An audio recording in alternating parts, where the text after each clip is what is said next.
আসসালামু আলাইকুম। নজরুল ইসলাম বাবু স্বাগত জানাচ্ছি এনটিভির সকালের খবরে। ক্রাউন সিমেন্ট শিরোনাম দেখছিলেন, এবার পুরো খবর। রপ্তানি বাণিজ্যের আড়ালে ১,০০০ কোটি টাকা বিদেশে পাচারের অভিযোগে সাবেক প্রধানমন্ত্রী শেখ হাসিনার বেসরকারি শিল্প ও বিনিয়োগ বিষয়ক উপদেষ্টা এবং বেক্সিমকো গ্রুপের কর্ণধার সালমান এফ রহমান সহ ২৮ জনের বিরুদ্ধে মামলা করেছে সিআইডি। তদন্তে অর্থ পাচারের প্রমাণ পাওয়ায় ১৭টি মামলা দায়ের করেছে পুলিশের বিশেষায়িত সংস্থাটি। শফি মাহমুদ সাগরের রিপোর্ট। অন্তর্বর্তী সরকার দায়িত্ব নেওয়ার পরপরই বিগত সরকারের আমলে পাচার হওয়া অর্থ ফিরিয়ে আনতে কাজ শুরু করে। একই সাথে যারা অর্থ পাচারের সাথে জড়িত তাদের বিরুদ্ধে ব্যবস্থা নেয়ার উদ্যোগ নেয়। এমন প্রেক্ষাপটে সিআইডির তদন্তে উঠে আসে সাবেক প্রধানমন্ত্রী শেখ হাসিনার বেসরকারি শিল্প ও বিনিয়োগ বিষয়ক উপদেষ্টা সালমান এফ রহমানের অর্থ পাচারের তথ্য। সিআইডি জানায়, বেক্সিমকো গ্রুপের মালিকানাধীন ১৭টি প্রতিষ্ঠানের মাধ্যমে ২০২১ সাল থেকে ২০২৪ সাল পর্যন্ত বিভিন্ন সময় জনতা ব্যাংক লোকাল অফিস শাখা মতিঝিলের দিলকুশা থেকে ৯৩টি এলসি কন্ট্রাক্ট নেয়। এর বিপরীতে পণ্য রপ্তানি করে নির্ধারিত সময় পার হওয়ার পরও রপ্তানি মূল্য প্রায় ৮৩ মিলিয়ন মার্কিন ডলার, বাংলাদেশি মুদ্রায় যা প্রায় ১,০০০ কোটি টাকা দেশে না এনে বিদেশে পাচারের প্রাথমিক সত্যতা পাওয়া গেছে। সালমান এফ রহমান এবং তার স্বার্থ সংশ্লিষ্ট কোম্পানি বেক্সিমকো গ্রুপের বিভিন্ন প্রতিষ্ঠানের নামে ও বেনামে প্রায় ৩৩,৪৭০ কোটি টাকা ঋণ গ্রহণপূর্বক বিদেশে পাচারের পৃথক অনুসন্ধান চালাচ্ছে সিআইডি। অনুসন্ধানে দেখা গেছে, শারজা, সংযুক্ত আরব আমিরাত এবং সৌদি আরবের ঠিকানায় রপ্তানি করা হয়েছে প্রতিষ্ঠানগুলোর পণ্য। এছাড়া জার্মানি, নেদারল্যান্ড, ইউকে, তুরস্ক, শ্রীলঙ্কা সহ বিভিন্ন দেশেও পণ্য রপ্তানির মাধ্যমে রপ্তানি মূল্য বাংলাদেশে না এনে ওই আসামিরা পারস্পরিক যোগসাজশে বিদেশে পাচার করেছেন। স্বৈরাচারী আওয়ামী সরকার পতনের পর গত ১৩ আগস্ট নৌপথে পালানোর সময় রাজধানীর সদরঘাট এলাকা থেকে সালমান এফ রহমানকে আটক করে আইনশৃঙ্খলা বাহিনী। এরপর একাধিক মামলায় তাকে গ্রেফতার দেখিয়ে কারাগারে পাঠানো হয়। শফি মাহমুদ সাগর, এনটিভি নিউজ, ঢাকা। এনজিওর কিস্তি প্রথমবার বিকাশ পেমেন্ট করলেই ২০ টাকা ইনস্ট্যান্ট ক্যাশব্যাক। আওয়ামী লীগের সভাপতি মণ্ডলীর সদস্য কাজী জাফরুল্লাহকে গ্রেফতার করেছে আইনশৃঙ্খলা বাহিনী। রাতে রাজধানীর গুলশান এলাকার একটি বাসা থেকে তাকে গ্রেফতার করা হয় বলে আইনশৃঙ্খলা বাহিনীর পক্ষ থেকে জানানো হয়। পরে তিনি অসুস্থ বোধ করলে তাকে জাতীয় হৃদরোগ হাসপাতালে ভর্তি করা হয়েছে। ২০০১ সালে জাতীয় সংসদ নির্বাচনে আওয়ামী লীগের মনোনয়নে ফরিদপুর ১ আসনের সংসদ সদস্য নির্বাচিত হন কাজী জাফরুল্লাহ। ২০১৪, ১৮, ২৪-এ নৌকা প্রতীকে নির্বাচন করেও স্বতন্ত্র প্রার্থী নিক্সন চৌধুরীর কাছে পরাজিত হন তিনি। পলাতক শেখ হাসিনা এবং বিগত ৩টি নির্বাচনের দায়িত্ব পালন করা ৩ প্রধান নির্বাচন কমিশনার সহ অন্যান্য কমিশনারদের বিরুদ্ধে চট্টগ্রামে রাষ্ট্রদ্রোহ মামলা হয়েছে। আর রাজধানীর উত্তরার ফাহমিন জাফর মৃত্যুর ঘটনায় আন্তর্জাতিক অপরাধ ট্রাইব্যুনালে শেখ হাসিনা সহ ৩৬ জনের বিরুদ্ধে অভিযোগ করেছেন নিহতের বাবা। বিস্তারিত নিয়ামুল আজিজ সাদেকের রিপোর্টে। গেল ৩টি জাতীয় সংসদ নির্বাচন নিয়ে মানুষের সঙ্গে প্রতারণা ও রাষ্ট্রদ্রোহের অভিযোগে চট্টগ্রামে শেখ হাসিনা ও ৩ সাবেক সিইসি কাজী রকিবউদ্দিন, কে এম নুরুল হুদা এবং কাজী হাবিবুল আউয়ালের বিরুদ্ধে মামলা হয়েছে।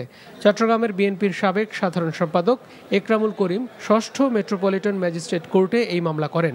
সাবেক নির্বাচন কমিশনারদেরও মামলায় আসামি করা হয়েছে। ইলেকশন কমিশন এবং যারা ভুয়া এমপি নির্বাচিত হয়েছে দাবি করেছে তাদের বিরুদ্ধে মামলাটা আনিছি সংবিধানের আলোকে রাষ্ট্রদ্রোহিতার অভিযোগে। কারণ আমাদের সংবিধানে লেখা আছে, যদি কোনো ব্যক্তি তার কোনো কর্মকাণ্ডের দ্বারা রাষ্ট্রীয় প্রতিষ্ঠানের প্রতি জনগণের আস্থা নষ্ট করে তাহলে রাষ্ট্রদ্রোহিতার অপরাধী হবে। রাজধানীর উত্তরায় ১৮ বছরের ফাহমিন জাফর হত্যা মামলায় আন্তর্জাতিক অপরাধ ট্রাইব্যুনালে শেখ হাসিনা সহ ৩৬ জনের বিরুদ্ধে মামলা করেছেন তার বাবা শেখ আবু জাফর। হতভাগা মা, সেই সময় আমি বলেছিলাম যে রাক্ষসীর বিরুদ্ধে আমার সন্তান নড়েছে, শহীদ হয়েছে। আমি চাই এটার সুস্থ ব্যবস্থা হোক, যে আমার সন্তানকে খুন করছে তাকে চিহ্নিত করে আইন আওতায় নিয়ে আসা হোক। এছাড়া ট্রাইব্যুনালে পুলিশের গুলিতে নিহতের ঘটনায় আরও 2টি অভিযোগ দায়ের হয়েছে। গাজীপুরের শফিপুরে হায়াতুল্লাহ এবং ময়মনসিংহে মমিনুর ইসলাম মারজান মৃত্যুর ঘটনায় শেখ হাসিনা সহ ৯৭ জনের বিরুদ্ধে আলাদা 2টি অভিযোগ দায়ের করা হয়।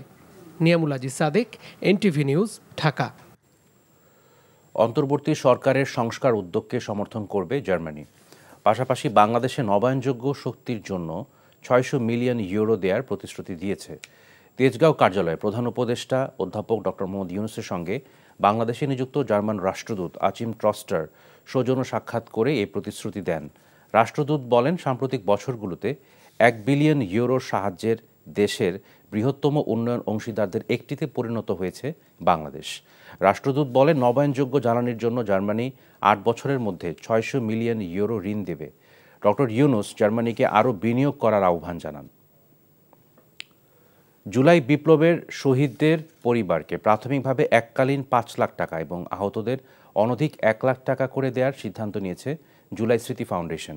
সন্ধ্যায় জুলাই স্মৃতি ফাউন্ডেশনের প্রথম সভায় এসব সিদ্ধান্ত গৃহীত হয়েছে। শহীদ পরিবারের সাথে অনুষ্ঠিতব্য স্মরণ সভায় চেক হস্তান্তর করা হবে বলে জানানো হয়েছে। দীর্ঘমেয়াদে শহীদ পরিবার ও আহতদের কল্যাণে মাসিক সহযোগিতা, কর্মসংস্থানের ব্যবস্থা সহ অন্যান্য উদ্যোগ গ্রহণ করা হবে। এছাড়া সরকারের পক্ষ থেকে স্মৃতি ফাউন্ডেশনে জমা দেয়া 100 কোটি টাকা দিয়ে শহীদদের পরিবারকে ক্ষতিপূরণ দেয়া সম্ভব নয় জানিয়ে দেশবাসী ও ব্যবসায়ীদের এই জুলাই স্মৃতি ফাউন্ডেশনে আর্থিক সহায়তার দেয়ার আহ্বান জানানো হয়েছে। বিএনপি চেয়ারপারসন বেগম খালেদা জিয়াকে এই মুহূর্তে বিদেশে নেয়ার অবস্থা নেই বলে জানিয়েছেন তার চিকিৎসায় নিয়োজিত মেডিকেল বোর্ড। ব্যক্তিগত চিকিৎসক professor doctor AZM Zahid Hossain সাংবাদিকদের বলেন, আপাতত বাসায় রেখে তাকে চিকিৎসা সেবা দেয়া হবে। রিপোর্ট করছেন কায়কোবাদ মাহমুদ। শারীরিক অবস্থার অবনতি হলে গেল 11 সেপ্টেম্বর রাতে বিএনপি চেয়ারপারসন বেগম খালেদা জিয়াকে আবারও নেওয়া হয় রাজধানীর এভারকেয়ার হাসপাতালে। 1 সপ্তাহ চিকিৎসা শেষে বাসায় ফিরলেন সাবেক এই প্রধানমন্ত্রী। এভারকেয়ার হাসপাতাল থেকে গুলশানের বাসভবন ফিরোজা পর্যন্ত তখন বেগম জিয়ার গাড়িবহরে হাজারো নেতাকর্মীর ভিড়। বেগম খালেদা জিয়া ফিরোজায় প্রবেশের পর তার ব্যক্তিগত চিকিৎসক গণমাধ্যমকে জানান, বেগম জিয়ার শারীরিক অবস্থা আপাতত বিদেশে নেয়ার মতো নেই।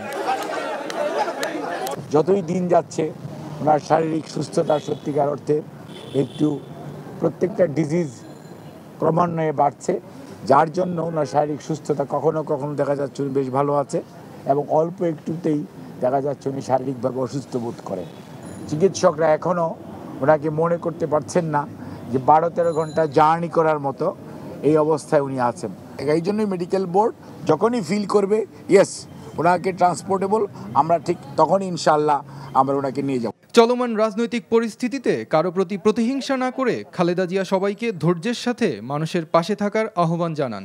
নেতা কর্মী শুধু দেশের মানুষ যাতে কোনো অবস্থাতে আইন নিজের হাতে তুলে না দেয় এবং কোনো ধরনের প্রতিহিংসা পরায়ণতার মধ্যে আমরা যাতে না পড়ে আগের যে ঐতিহ্য সেটা আমরা ধারণ করতে চাই না। এই যে ছেলেদের হাত চলে গেছে, পা চলে গেছে, উনি ব্যক্তিগতভাবে মনে করেন এদের পুনর্বাসনের জন্য দল যতটুকু সামর্থ্য আছে, সরকার তো সরকারের মতো করবেই, কিন্তু দল তার সবটুকু সামর্থ্য দিয়ে যাতে এদের পাশে দাঁড়ায়। দীর্ঘদিন ধরে লিভার সিরোসিস, ডায়াবেটিস, কিডনি, চোখের সমস্যা সহ বিভিন্ন রোগে ভুগছেন বেগম জিয়া। Kaikobad Mahmud, NTV news, Dhaka. বাংলাদেশের সঙ্গে ভারতের সব অন্যায় অত্যাচারের প্রতিবাদ করা হবে বলে হুঁশিয়ারি করেছেন বিএনপির মহাসচিব মির্জা ফখরুল ইসলাম আলমগীর। তিনি বলেন, গণহত্যা সহ সব অপকর্মের জন্য সাবেক প্রধানমন্ত্রী শেখ হাসিনাকে বিচারের মুখোমুখি হতে হবে। অন্তর্বর্তী সরকারকে সব ধরনের সহযোগিতার আশ্বাস দেন বিএনপি মহাসচিব। ঠাকুরগাঁওয়ে পৃথক জনসভায় তিনি এসব কথা বলেন। ঠাকুরগাঁও থেকে লুৎফুর রহমান মিঠুর পাঠানো রিপোর্টে বিস্তারিত। স্বৈরাচার শেখ হাসিনা ও তার দোসরদের বিচারের দাবিতে ঠাকুরগাঁয়ে এই জনসভা। হরিপুরে ঈদগাহ ময়দান মাঠে উপজেলা বিএনপির জনসভায় মির্জা ফখরুল দাবি করেন, ছাত্র জনতার আন্দোলনে খুন করা হয়েছে 2000 মানুষকে। তিনি বলেন, বিএনপি জামায়াত করার কারণেই গত 15 বছর ধরে চালানো হয়েছে নির্যাতনের স্টিম রোলার। এ সময় সীমান্তে বিএসএফের গুলিতে অবিরত বাংলাদেশি নিহতের তীব্র নিন্দা ও প্রতিবাদ জানান তিনি। আমাদের লোকজনকে গুলি করে মেরে দেয় সীমান্তে, আমরা ভালোভাবে থাকতে চাই, তাদের সঙ্গে প্রতিবেশী হিসাবে থাকতে চাই, কিন্তু আমাদের উপরে যদি কোনো অন্যায় অত্যাচার হয় তার প্রতিবাদ আমরা জানাবো। ফ্যাসিবাদী সরকার, হাসিনা সরকার, খুনি সরকার কতগুলো খুন করেছে জানেন? 4-5 এই আন্দোলনের সময় খুন করেছে 2000 মানুষ। বিএনপি মহাসচিব গুরুত্ব আরোপ করেন সংখ্যালঘুদের নিরাপত্তা নিশ্চিত করার ব্যাপারে। তিনি বলেন, আওয়ামী লীগ অপকর্মের ফল ভোগ করছে। দেশের বিরুদ্ধে অবস্থান নিয়ে আজ তারাই দেশ ছাড়া।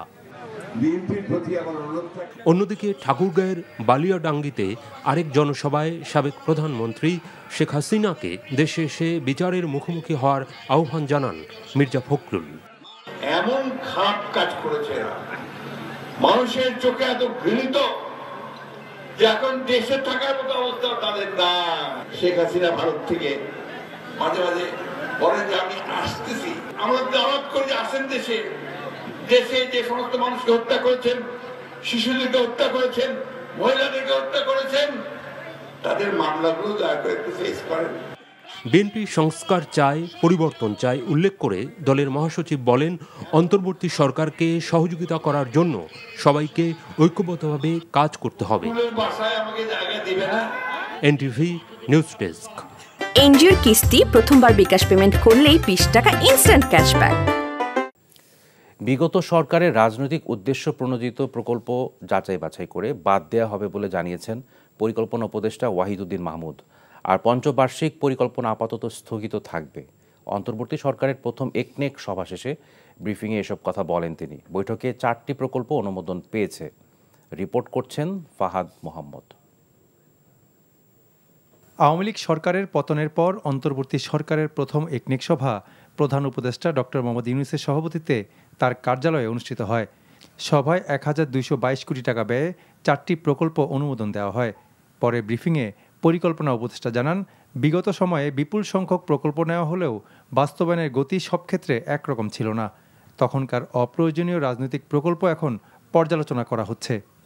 রাজনৈতিক মদতপুষ্ট স্বার্থগোষ্ঠীর জন্য অনেক প্রকল্প হয়তো নেওয়া হয়, ভালো প্রকল্প নিলে সেগুলোকে অপচয় করা হয়, দুর্নীতি হয়।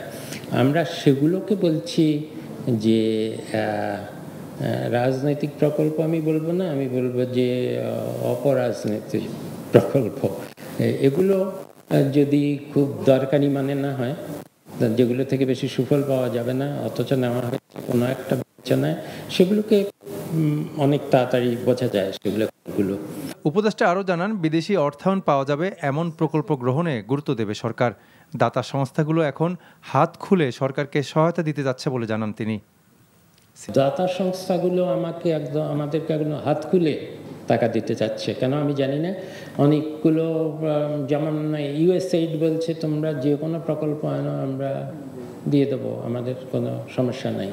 এরকম অন্য অনেক যারা দ্বিপাক্ষিক বা বহুপাক্ষিক মাল্টিল্যাটারাল ডোনার অর্গানাইজেশন, অনেকে আমাদেরকে বলছে যে প্রথমত যে আমরা অন্তর্বর্তী সরকার বলে যে চলমান প্রকল্পগুলো তাতে তাদের চালিয়ে যেতে তাদের কোনো অসুবিধা নেই, এবং তার উপরও বলছে যে তোমাদের নতুন যেসব চাহিদা, সেই চাহিদাগুলো আমাদেরকে বলো, আমরা যতদূর পারি অর্থায়নের চেষ্টা করব। উপদেষ্টা আরও জানান, বড় প্রকল্পগুলোতে সময় কেন বাড়ানো হলো এবং আন্তর্জাতিক মানদণ্ডের অতিরিক্ত অর্থ ব্যয় হলো কিনা তাও যাচাই বাছাই করা হবে। Fahad Mohammad, NTV news, Dhaka. আইনশৃঙ্খলা পরিস্থিতি নিয়ন্ত্রণে এনে মানুষের মনে আস্থা ফেরাতে সেনাবাহিনীকে নির্বাহী ম্যাজিস্ট্রেটের ক্ষমতা দেওয়া হয়েছে বলে জানিয়েছেন তথ্য ও সম্প্রচার উপদেষ্টা নাহিদ ইসলাম। আর কাজের ক্ষেত্রে প্রশাসনের সাথে তা সাংঘর্ষিক হবে না বলে জানিয়েছেন জনপ্রশাসন সচিব মোখলেসুর রহমান। সচিবালয়ে পৃথক ব্রিফিংয়ে এসব বলেন তারা। রিপোর্ট করছেন রোকন উদ্দিন। 60 দিনের জন্য নির্বাহী ম্যাজিস্ট্রেটের ক্ষমতা দেওয়া হয়েছে সেনাবাহিনীর কমিশনপ্রাপ্ত কর্মকর্তাদের। সরকার গঠনের প্রায় 1.5 মাস পর কেন এমন সিদ্ধান্ত, সচিবালয়ে এক ব্রিফিংয়ে তা জানান জনপ্রশাসন সচিব। রাষ্ট্রীয় প্রয়োজন যখন সরকার মনে করে আমি রাষ্ট্রের একজন অংশ, এইটার ব্যাখ্যার খুব একটা দরকার লাগে না। সরকার মনে করেছে এটা হলে the purpose of the government is secure the citizens, কোনো কনফ্লিক্ট হবে না। সবাই মিলে এক রাষ্ট্র, এক জনগণ, এক সরকার, জনস্বার্থে আপনি কাজ করেন, আমি কাজ করি, অতএব it will make some good results. আর সচিবালয়ে বাংলাদেশ চলচ্চিত্র সেন্সর বোর্ড ও জুরি বোর্ডের নতুন কমিটির সদস্যদের সাথে মতবিনিময় শেষে তথ্য ও সম্প্রচার উপদেষ্টার কাছেও সাংবাদিকদের প্রশ্ন ছিল সেনাবাহিনীকে ম্যাজিস্ট্রেসি ক্ষমতা দেবার বিষয়েই। আমরা যেহেতু একটা জরুরি পরিস্থিতিতে আছি, দেশ পুনর্গঠন করা লাগতেছে, সেজন্য আমরা সেনাবাহিনীকে এই ক্ষমতাটি দেওয়া হয়েছে এবং সেটা কেবল 2 মাসের জন্য। এবং আমরা মূলত এই সময়টার মধ্যে আমাদের যে পুলিশ বাহিনীটা আছে সেটাকে সম্পূর্ণভাবে রিফর্ম করে আরও শক্তিশালী করে মানুষের আস্থার জায়গায় নিয়ে এসে তাদেরকে মাঠে ফিরিয়ে নিয়ে আসবো। এই কারণে মূলত এই সিদ্ধান্তটি নেওয়া হয়েছে।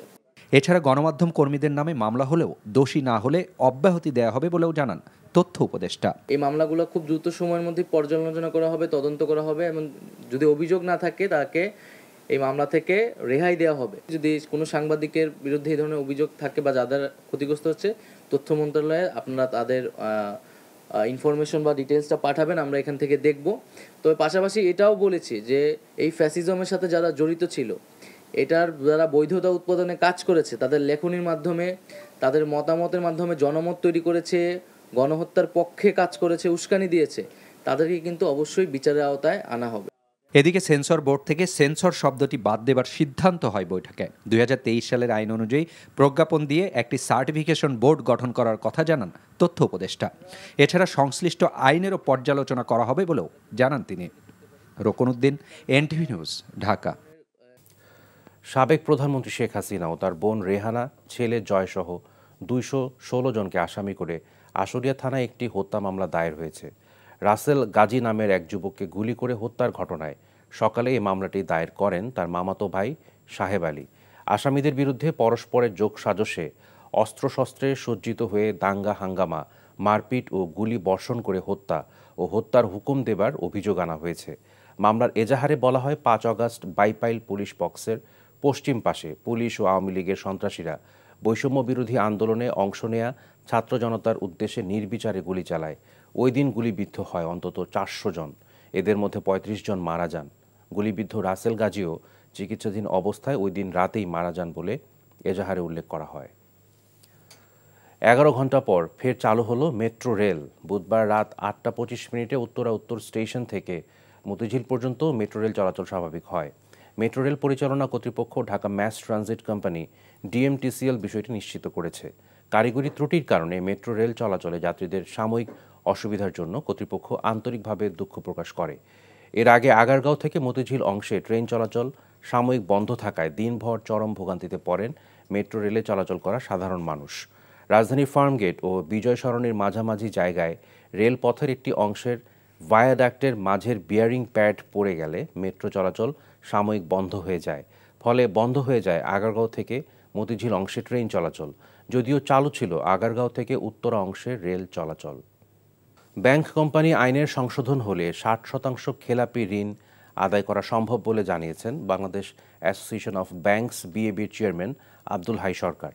বুধবার বিকেলে বাংলাদেশ ব্যাংক গভর্নরের সাথে বৈঠক শেষে সাংবাদিকদের এ কথা জানান তিনি। বলেন, আইনের ফাঁকফোকরের কারণে খেলাপি ঋণ আদায় করা যাচ্ছে না। এদিকে টাকা ছাপিয়ে ঋণ দেয়া বন্ধ করেছে বাংলাদেশ ব্যাংক। তাই ইসলামী ধারার ব্যাংকগুলো সাধারণ কার্যক্রম পরিচালনা করা ব্যাংকগুলো থেকে নিতে হবে ঋণ। তাই এ বিষয়ে নতুন কাঠামো ও ইসলামী ব্যাংকিংয়ে আলাদা নজর দেওয়ার দাবি তোলা হয় বৈঠকে।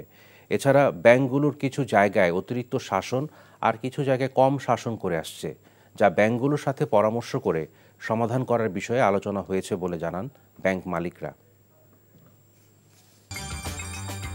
এই ছিল সকালের খবরে। এই খবরের ভিডিও সহ আপডেট জানতে ভিজিট করুন এনটিভি অনলাইন www.ntvbd.com।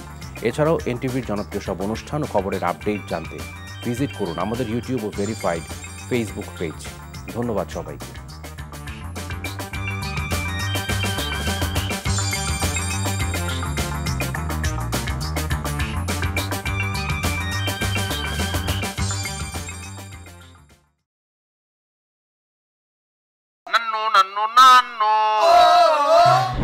আরে সপ্তাহ একটা ব্র্যান্ডের গুলা আমার বংশ ব্র্যান্ডের কি আপা বিচার কত বিক্রি গরিবের এলাকায় আপনি এমন পাড়া দিব না গুরু গুরু ভিতরতে সব বাইরে যাবে। আরে ওইটা থামো না, তোরে যদি ইসলামিক সাইড সবাই আমি ডিভোর্স না দিছি আপনারা কি হোগারে কালিয়া বল আমরা সামনে তুমি আমারে আম্মা ডাকলাকে